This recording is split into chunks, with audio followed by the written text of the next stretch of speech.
بسم اللہ الرحمن الرحیم۔ اسلام سابقہ گناہوں کو مٹا دیتا ہے۔ حضرت عمر بن عاص رضی اللہ عنہ بیان کرتے ہیں، میں نبی صلی اللہ علیہ وسلم کی خدمت میں حاضر ہوا تو میں نے عرض کیا، اپنا دایاں ہاتھ بڑھائیں تاکہ میں آپ کی بیعت کروں۔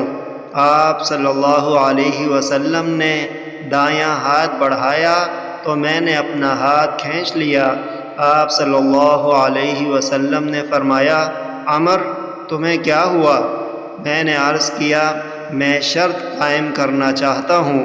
آپ صلی اللہ علیہ وسلم نے فرمایا، بتاؤ کیا شرط قائم کرنا چاہتے ہو؟ میں نے عرض کیا، یہ کہ مجھے بخش دیا جائے۔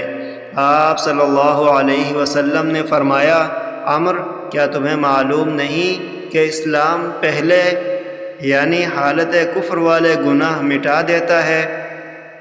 ہجرت اپنے سے پہلے کیے ہوئے گناہ مٹا دیتی ہے، اور بے شک حج بھی ان گناہوں کو مٹا دیتا ہے جو اس سے پہلے کیے ہوتے ہیں۔